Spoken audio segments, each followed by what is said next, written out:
La cervecera que hace Constellation Brands presenta The Mexican Dream.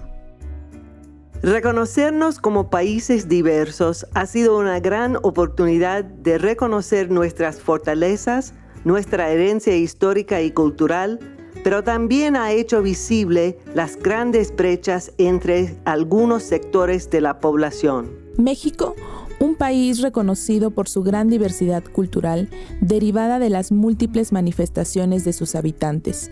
Un país que lucha todos los días por un espacio más equitativo, donde todos puedan tener las libertades que les permitan soñar en grande.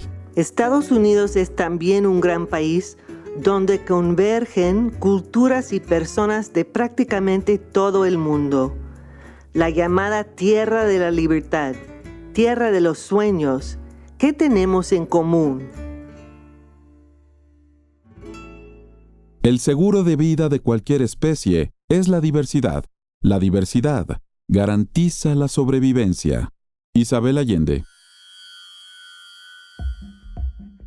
Como canta Raúl Seixas en su canción Preludio, el mundo es de quienes hacen realidad sus sueños. Soy Roberta Jacobson, ex embajadora de los Estados Unidos en México. Sin importar dónde o cuándo realices tus sueños, soy Carlos Galina, especialista en política de Estados Unidos. Hay sueños que soñamos solos. Soy Mia Armstrong, periodista e internacionalista. Hay otros que se sueñan en conjunto. Soy Ruth Valladares, docente y chocolatera cultural. Esos son los que se hacen realidad. Soy Germán Santillán, un emprendedor que cree en la fuerza de los sueños de los más vulnerables. Hablemos de la diversidad, equidad e inclusión. ¿Cuáles son las conversaciones que se están teniendo en México o en los Estados Unidos ahora? ¿Tenemos las conversaciones que debemos ahora? Yo creo, Roberta, que en los últimos años hemos experimentado que la voz de las minorías está siendo más escuchada. Yo veo un México en el que cada vez se le está pidiendo a gritos a que el gobierno voltee a ver a sus sectores marginados, y podemos hablar de las comunidades indígenas, de las comunidades afromexicanas, de las comunidades LGBT, de las personas que puedan expresar diferentes opiniones. Creo que eso es lo que se está escuchando en estos momentos. Y pues hablando desde la ruralidad, hemos visto que cada vez más se le reconoce la aportación tan importante en temas de sostenibilidad, gobernanza, desarrollo a las comunidades indígenas, que curiosamente a mí me suena mucho que al día de hoy existen conceptos nuevos como esta parte de la economía naranja, de la economía regenerativa, y si nosotros voltamos a ver a estos sectores marginados, nos damos cuenta de que hay muchas comunidades que ya lo aplican en su día a día. Entonces, eso es lo que yo veo desde mi trinchera. No sé qué es lo que opine Mía al respecto. Me gustaría muchísimo pues escuchar, ¿no?, esta diferente postura que a lo mejor puede existir pues de en Estados Unidos. Sí, yo creo que en Estados Unidos empezamos algunas conversaciones muy importantes sobre la justicia racial en el 2020. Y no quiero decir que no estábamos teniendo esas conversaciones antes, porque por supuesto el movimiento de Black Lives Matter empezó mucho antes y hay una lista muy larga de activistas y docentes que para el 2020 pues ya llevaban años promoviendo justo estas conversaciones. Pero creo yo, como estadounidense, que sí noté una diferencia ese verano. Si solo ves, por ejemplo, los comunicados de las empresas, organizaciones, universidades, después del asesinato de George Floyd, era algo que no había pasado antes. Y creo que el problema es que muchas de esas organizaciones hicieron promesas que 2 años después no se han cumplido. Y creo que la conversación nacional un poco en Estados Unidos se fue para otro lado. Y bueno, como país fallamos no solo al continuar dándole atención a ese tema, sino también a la acción que merecía. Y yo creo que al mismo tiempo, dándole un poco de seguimiento a lo que decía Mía, el verano del 2020 tiene un impacto no solo en la forma de hacer política, sino en las conversaciones y las discusiones que se tienen como sociedad. Y creo que Black Lives Matter va a impulsar o de alguna manera reanimar movimientos como Me Too, que también tuvieron su relevancia antes de Black Lives Matter, los derechos de las personas LGBTQI. Y creo que ahora lo que vemos en la discusión social o en la narrativa de las personas más importantes en medios, en política de Estados Unidos, es que cada vez más la sociedad estadounidense tiene menor tolerancia a comentarios misóginos que agredan racialmente a las personas en esferas públicas, y cada vez creo que hay mucho más conciencia del peso que las palabras tienen y el pensar nuestro lugar en una sociedad que ha sido estructurada para beneficiar a unos y perjudicar a otros. Y creo que esta discusión es algo que antes no se tenía y que ahora sin duda es parte del día a día de cualquier conversación en los lugares de trabajo, en los medios, entre las mismas amistades. Creo que cada vez más se tienen este tipo de discusiones. Y pienso también que las redes sociales justo están tomando un papel muy importante. Aquí en México hemos visto algunos incidentes, si los pudiéramos catalogar de esa manera, en la que de pronto algunas expresiones que estábamos o que estaban tan normalizadas y que eran machistas, transfóbicas, etcétera, con el poder de las redes se ha logrado que ciertas personas, conductores, llámese de televisión, de noticieros, cantantes, etcétera, al hacer este tipo de declaraciones que tal vez 15 o 20 años antes hubieran pasado incluso como chiste, mal chiste por cierto, incluso ahorita tengan que tener muchísimo más cuidado de la manera en la que cómo se dirigen hacia sus audiencias. ¿Por qué? Porque hay todo un sector de la población que si ven que alguien emite un mensaje que está, en lugar de abonar algo positivo a la comunidad, está haciendo todo lo contrario, las redes juegan justamente este papel importante de decir vamos a protestar, vamos a lograr que este individuo o este ciudadano se disculpe públicamente, se retracte, renuncie, no acceda a una candidatura, no sé, de acuerdo al contexto.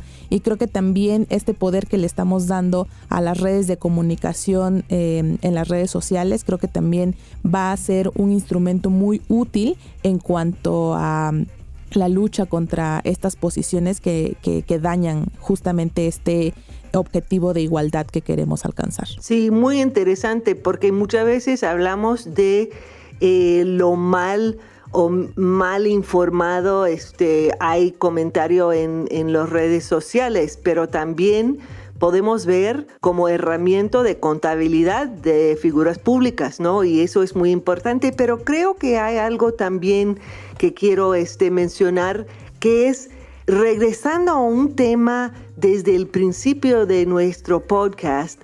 Hay diferencias entre generaciones en la tolerancia o el uso o la prevalencia de este tipo de estereotipos o de odio, digamos, porque a mí me parece que los jóvenes tienen otra sensibilidad. Ellos no tienen paciencia para este tipo de intolerancia. Yo me acuerdo, por ejemplo, cuando fue electo Barack Obama, y la noche de la elección, él apareció con su familia en Grant Park, en Chicago, para un discurso muy importante. Y me acuerdo que yo, mi marido y algunos amigos estaban llorando cuando él apareció en el escenario, llorando. Y mi hijo, que en este momento tenía como 10 o 12 años, no me acuerdo, me dijo: mami, ¿por qué estás llorando? ¿No fue Obama su candidato en esa elección? Y yo dije, pero no pensaba jamás que yo podía ver un presidente afroamericano. Y mis hijos me miraban como sorprendente. Eso fue una cosa casi imposible entender para ellos. ¿Por qué no puede ver un presidente afroamericano? El hecho de que ellos fue sorprendido fue la cosa más bella, ¿no? Que ellos pensaban que fue normal. Y yo creo que hay diferencias entre la generación. No sé qué piensan ustedes sobre esa posibilidad. Voy a empezar esta vez con Mía y después de todos ustedes. Pues sí, yo Ojalá que estemos mejorando poco a poco, que estemos construyendo un futuro más incluyente. Creo que yo sí, cuando veo a los movimientos de jóvenes, a los activistas y las activistas jóvenes, eso sí me da muchísima esperanza. Por ejemplo, yo recuerdo muy bien, soy de Arizona y yo estaba, me parece, en la prepa cuando se aprobó la ley SB 1070, conocida como la ley Show Me Your Papers o Muéstrame tus papeles, ¿no?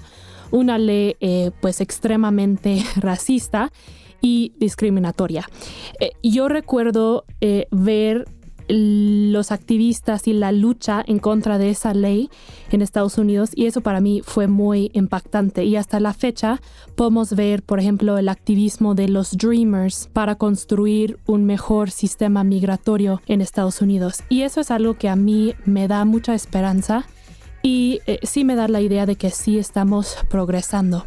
Creo que los retos, sin embargo, son enormes, ¿no? Porque nosotros podemos progresar en nuestras conversaciones sobre estos sistemas discriminatorios, racistas, pero al final también tenemos que cambiar los sistemas. Tenemos que atacar el racismo, por ejemplo, estructural. Y eso es muy difícil. Y creo que ahí necesitamos la ayuda de todos, ¿no? Eso sí es una tarea intergeneracional. Y yo creo que una cosa es que sí es muy importante tener estas conversaciones en las redes sociales, pero a veces a mí me preocupa esta pregunta. Si estamos teniendo estas conversaciones en las redes sociales, está muy bien, pero también las estamos teniendo en nuestras casas, en nuestras mesas, en nuestras aulas, y creo que ahí es un poco donde necesitamos enfocarnos, ¿no? Cómo convertir esas palabras, esos sentimientos en acciones y en cambios. Y creo que también el cambio que vemos en las conversaciones generacionales tiene que ver con la deconstrucción de las narrativas con las que tal vez nuestros papás o personas mayores crecieron, en circunstancias que pensemos, por ejemplo, en, pues yo era mujer y me abrí en un campo de trabajo de hombres y tuve que luchar por ello. Y estamos llegando a deconstruir el que tal vez no es necesario que una mujer luche por abrirse, sino que el campo debería de estar abierto de entrada. Entonces, narrativas, por ejemplo, de éxito personal en las que tendemos a pensar es que el que trabaja y se esfuerza es al que le va mejor y a los que les va mal es porque no trabajan. La deconstrucción de pensar es que hay gente que trabaja y trabaja y trabaja y permanece en las mismas circunstancias han sido conceptos que trascienden más en nuestras generaciones que en otras generaciones de diferentes etapas. Y de la misma forma, creo que también cada vez más vemos la inclusión de más voces en los medios y en la política, y eso tiene una apertura a nuestro mundo.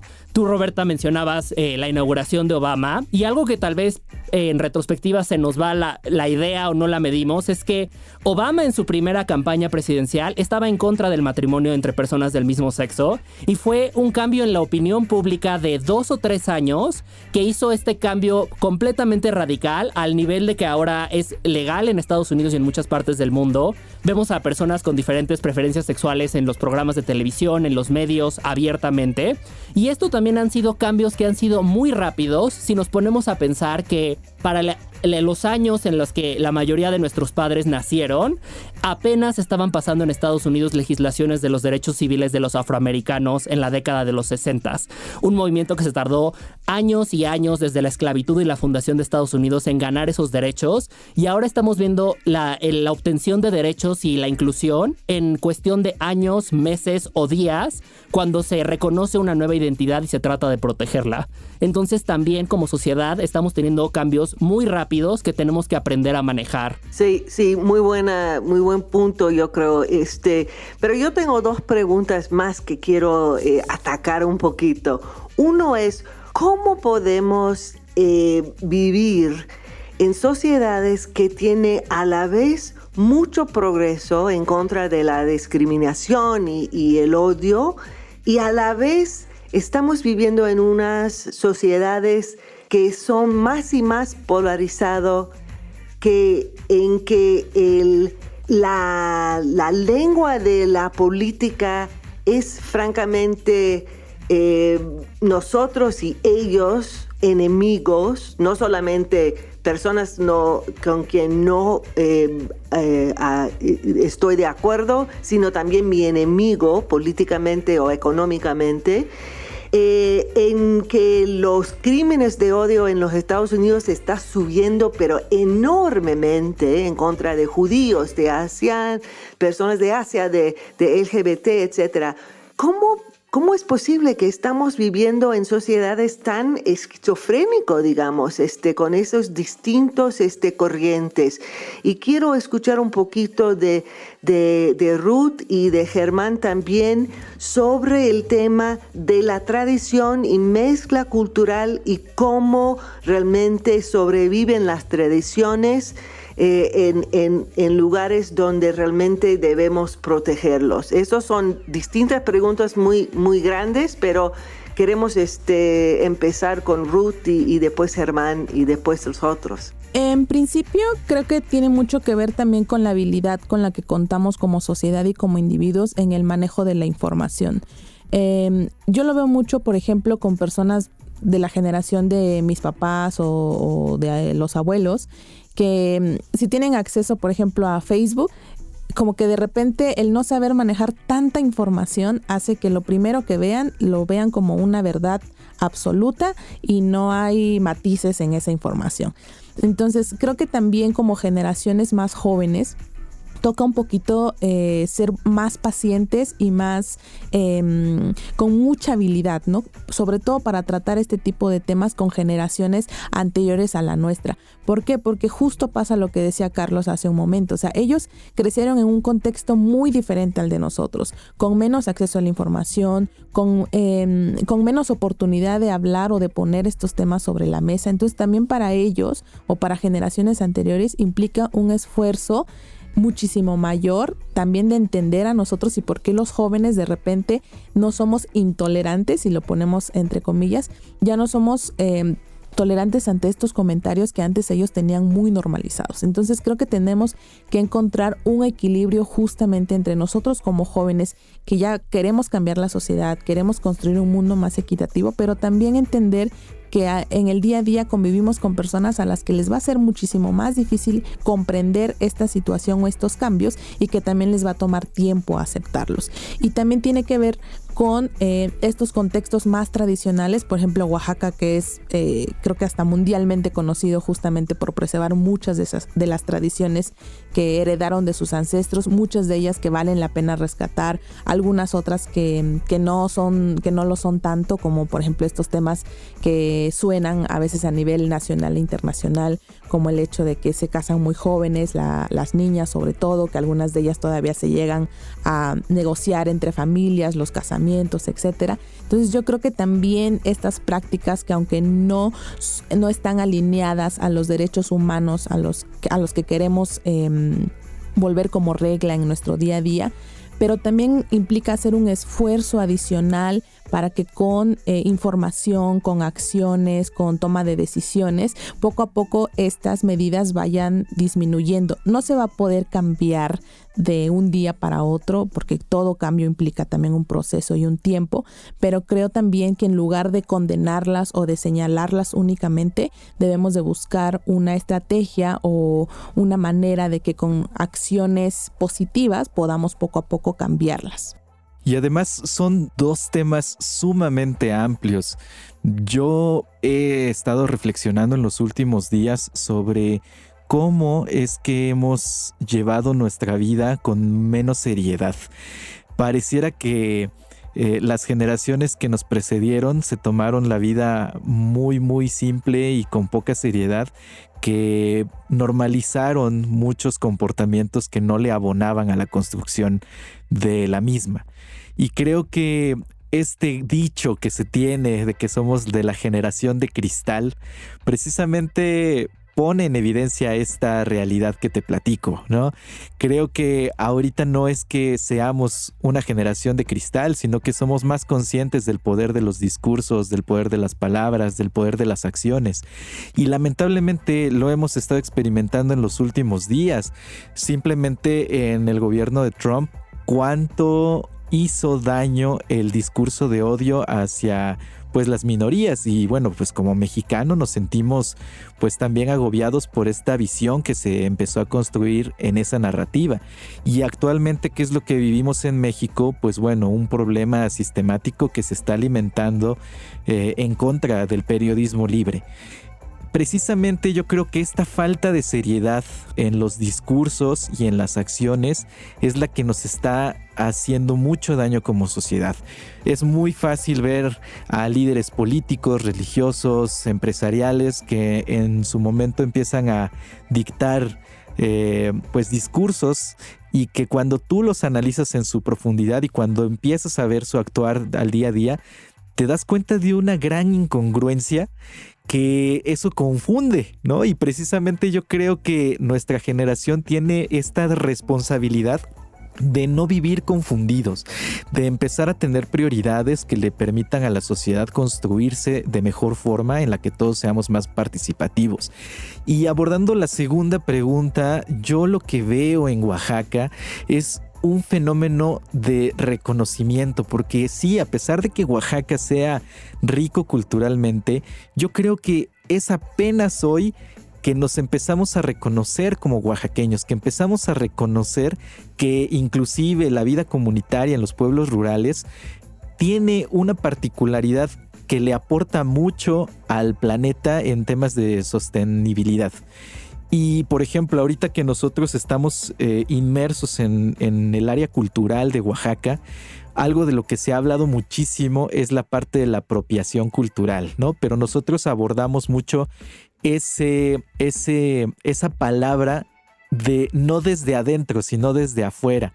Y algo que me llama muchísimo la atención es que en estos últimos años que se habla de apropiación cultural, muchos de los sectores juveniles en Oaxaca lo relacionan como esa intervención colonialista o extranjera que prácticamente quiere robarse aspectos culturales de nuestra vida cotidiana.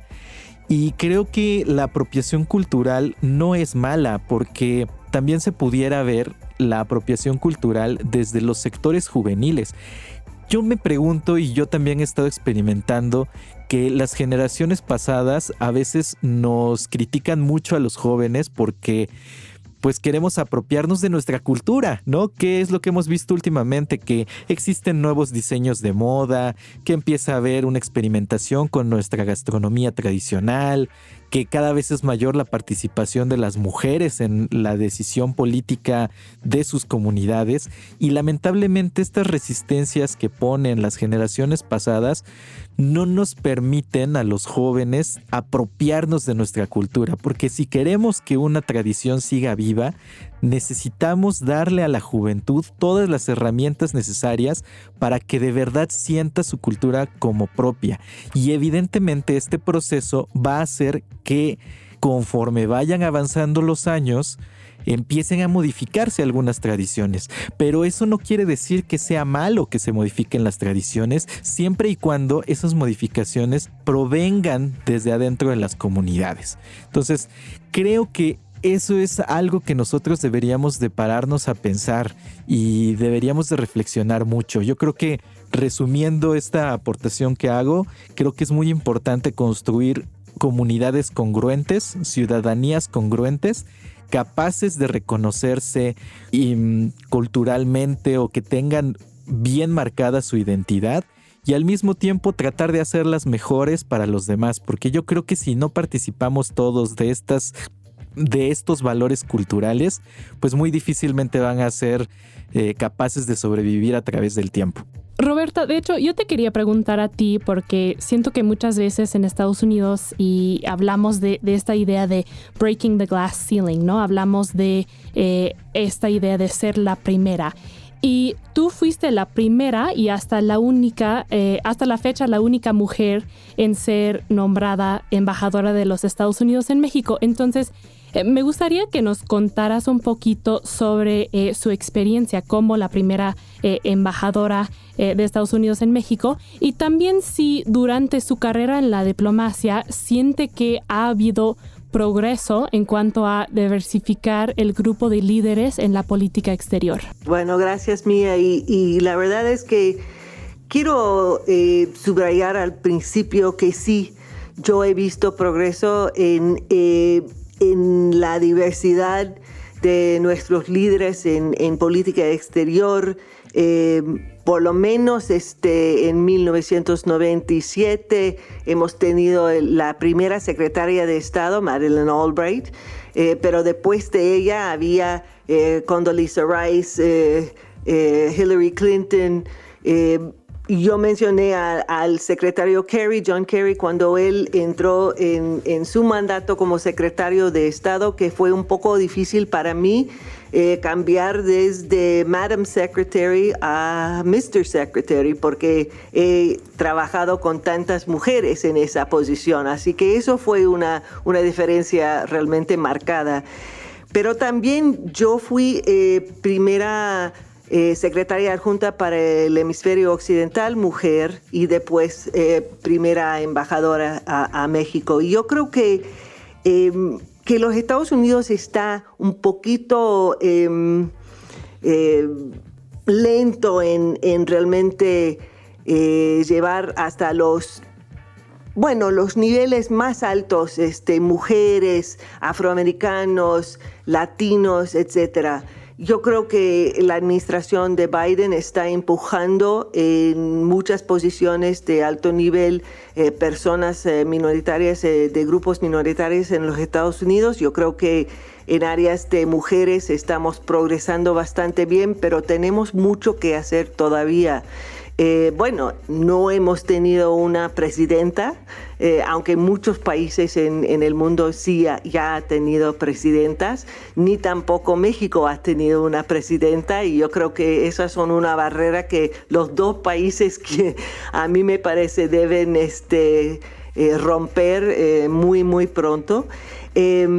Pero también yo creo que es muy importante. Cuando yo estuve aquí como embajadora, una de las cosas más lindas fue la cantidad de personas que me acercaron para fotos, no para ellos, pero fotos con sus hijas, porque quiere que las hijas entiendan que todo es posible. Y esos fueron, no importa el momento del día en que ellos me preguntaron, esas fueron las fotos que yo insistía a tocar, porque yo creo que si hay una chica de 10 años, de 14 años, algo así, que necesita, como todos los jóvenes, modelos para ver, y en este caso modelos de mujeres, yo creo que es muy importante, y quizás yo sirvo de pequeña modela para inspiración para estas chicas. Yo creo que jóvenes como Ruth y como Mía puede servir de eso también. Y yo he visto progreso, pero todavía tenemos mucho que hacer en ambos países. Y yo creo que eso es muy importante. Esa ha sido una conversación muy importante, yo creo, porque eso va a continuar. Que hemos visto progreso, todos, creo que todos están de acuerdo, pero que hay mucho, mucho más que hacer, y que tenemos que asegurar que los cambios que hemos visto están realmente profundizados en la sociedad, así que no se puede cambiar, no se puede perderlos. Pero también tenemos que continuar trabajando en la tolerancia, porque también hemos visto que hay mucho intolerancia en el mundo hoy y en nuestros países, sin excepción, y que el trabajo que ustedes hagan, yo veo que está realmente mejorando la situación con sus vidas, con sus ejemplos, con sus palabras y especialmente con sus acciones. Y realmente les agradezco por eso. Les invito a todos a escuchar el siguiente capítulo de The Mexican Dream, Vecinos Distantes. 37 años después del libro famoso con este título, ¿cuál es el estado de la relación bilateral entre México y Estados Unidos? ¿Somos vecinos más cerca o más distante que nunca? Gracias por escuchar The Mexican Dream. Sigue, escucha y comparte este podcast en Spotify o en tu plataforma de audio favorita. Califícanos y déjanos tus comentarios. Son importantes para nosotros. Acompáñenos en el próximo episodio. Y recuerda que los sueños que se sueñan en conjunto se hacen realidad. Este es un podcast de la colección Pensando un País, producido por Hook Audio.